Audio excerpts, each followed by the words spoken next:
Alrighty, so that's the end of the time lapse.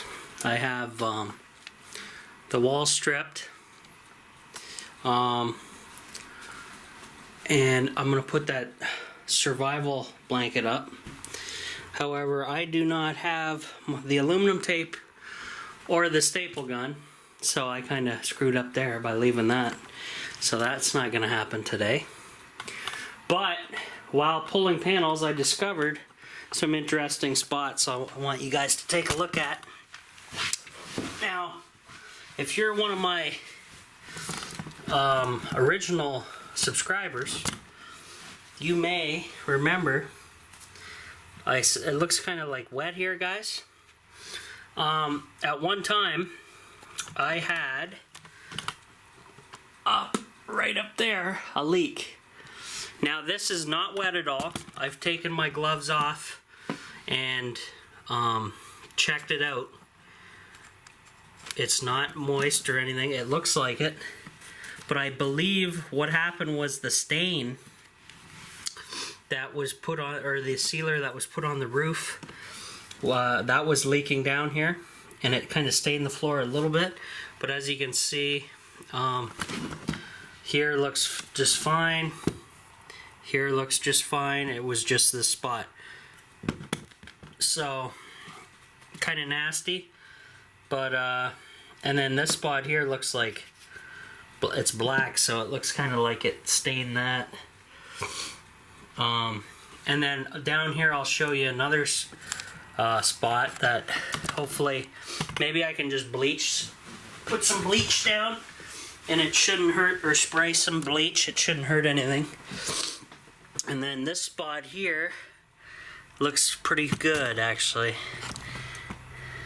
Nothing really there other than some black where the screw joint is. But yeah, so I got to about here, guys. Let me zoom out, get rid of the light. So I moved some boxes.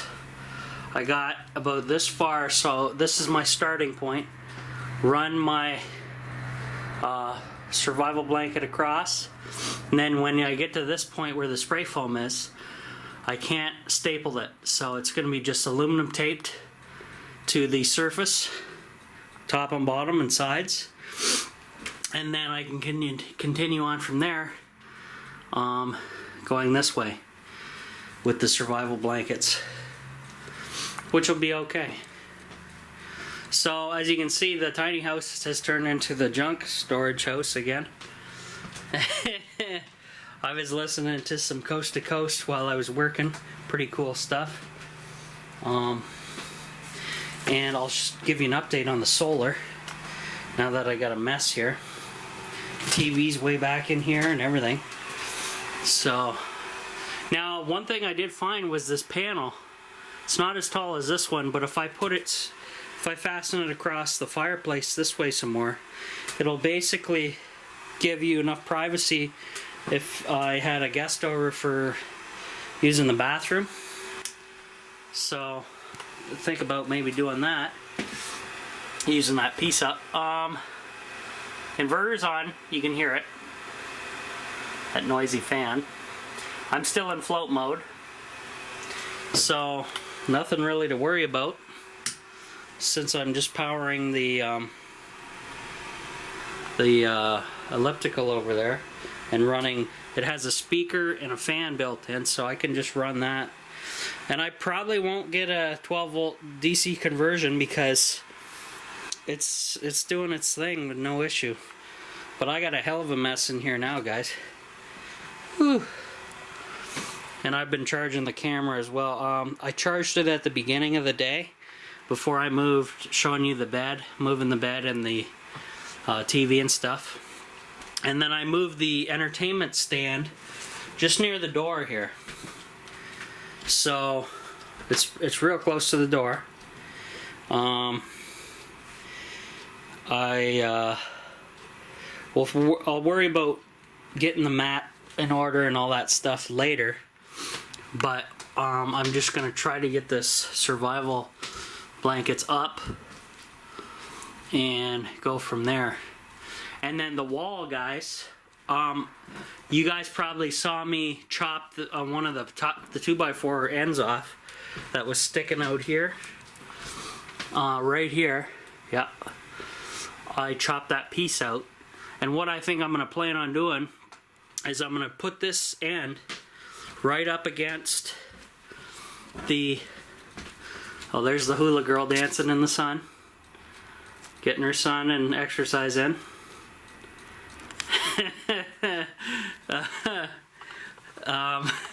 Yeah, so it's going to go on that side of the window.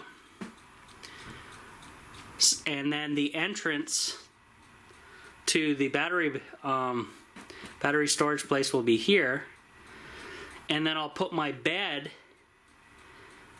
right sideways this time, or maybe even put it that way. Yeah, towards the fireplace would be better. Yeah, put the bed on this side, so I'm going towards the fireplace, so I'm closer to the heat source, which would be cool. And then my entertainment stand is not going to be permanently there then, because, and I have to move my aerial cable line coming in from the aerial as well back towards that away. But that'll all come in more future videos coming once I get things figured out. But today I kind of screwed myself because I wanted to get the survival blankets up today. I can at least cut them and have them prepared. I'll do, let's see, cut a couple of them anyway. One for here, one for maybe even 3. I'll cut 3, have those prepared, and then go from there. And I'll leave the drill and everything here. I got extra batteries, but I need to. I'm gonna write down right now aluminum tape and staple gun with a lot of staples. I got the hiccups kind of. Been kind of slowly just taking a bite out of my lunch every little bit there. The camera fell. You guys probably saw it because it was filming when it happened. Thankfully, not from very far up, and thankfully it landed in a way where it didn't damage the camera, I'm hoping. That's the first time it's ever happened, and that's really, really scary. I may save the rest of that for later on tonight or something. But it's good. I like these. It's an all-in-one meal, basically. A little expensive, $3.99, but it's probably healthier than a fast food meal. That's for sure. Since it's all organic and, you know. It got up to 11.7 Celsius, 53% humidity, with no heat. I'm not running the fireplace like this at all. Never, with a bed right close to it. I'm not even going to chance that. That's not going to happen. And then, yeah. So, what a mess now, guys. The tiny house. Rob makes a mess in the off-grid tiny house. So, yeah, nasty. So, I did discover that piece there of plywood, this white one. I could extend that just past the fireplace, maybe. If it fits. Here, let me do that now, since I'm recording. Don't fall, camera. Please don't fall.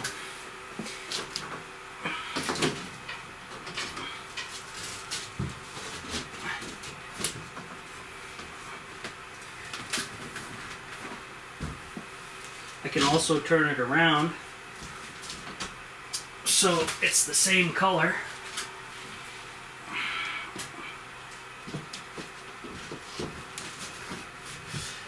And it's actually already cut shorter. Actually, I wish it wasn't cut, because then I could have it go up high. Actually, I can still do that. I'll just have to raise it up off the floor a little bit more.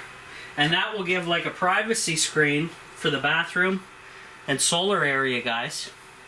Here, I'll back the camera up so you guys can see it. Now, it's a little short at the top, as you can see, but if I raise it up enough, it will match that. Put a couple 2x4s under it, which I have here, that I'll use the scrap that I have so I don't have to buy anything. And then if I bracket it to the solar wall, that will be a better privacy screen for anybody needing to use the washroom. And then there's still enough room once I get the everything cleaned out of here, because the Panda washing machine is here, the off-grid washer, spin dryer, and I have enough room to spin around the corner, check things, and then there's the toilet. So I think that's good. I can also put like I guess I could put like some type of curtain, would be cheap, and then it would isolate the bathroom totally, and the water tanks and everything. And then I still maintain a good distance from the stove. I'm in clearance level with that still, which is okay. I just gotta, if I'm raising this up, I don't have to worry about my fireplace cord there, the 12 volt, because it will run underneath everything once it's raised up. And then what I want to do is, I believe somewhere I have, there it is, this guy. That's the single piece solar blanket, and it may be big enough to just clad the back of the fireplace, and any heat that is radiated that way will be bounced back this way. Though I don't know if I want to do that, because eventually when I do have water back in there, I don't want it freezing. I don't know. Tell me what you guys think on that one. And then eventually, guys, when the ceiling is, I put the ceiling in, you guys aren't going to see all this crap hanging down like it is, the survival blankets. I'm going to mount like 2x4s going across this way. We shove the plywood up, and it's just sitting on top of those with more survival blanket on top, so you don't even see that. So it will be losing the blue ceiling, and I'm just going to leave it just like this. I'm going to probably clad it in my ceiling in just plywood like this. And then also, the nice thing about that is the people who spray foam this, because they said, if you're going to run a heat source in here, aka this guy, you should just put some plywood up so you have fire clearance from the material. Now, of course, I took precautions doing that. So that's my end goal, is gonna be basically, actually the 2x4 will probably run into the top of this right there, and then the ceiling will be there. So if I run a tape measure from the blue part down to there, I'll see how much of an air gap I'll have. So if I spin you guys just temporarily here, and I take a tape measure and show you, hopefully I have one in here. Yes, I do. Dollar Tree to the rescue. Okay, so now, much easier on the ladder. So 7 inches from the top, 7 inches give or take. So that will be, let's say 6-inch air gap on the ceiling, including, this doesn't make up much, but this will be, I'll just be putting this survival blanket, laying it flat on top, probably not even, I may tape the edges. Like I'll lay the plywood out like this, not this size, I'm just doing an example. Put the survival blanket across it totally, and then tape it so it doesn't move. So tape across the corners.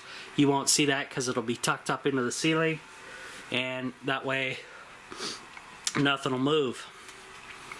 I think I like that. That'll work.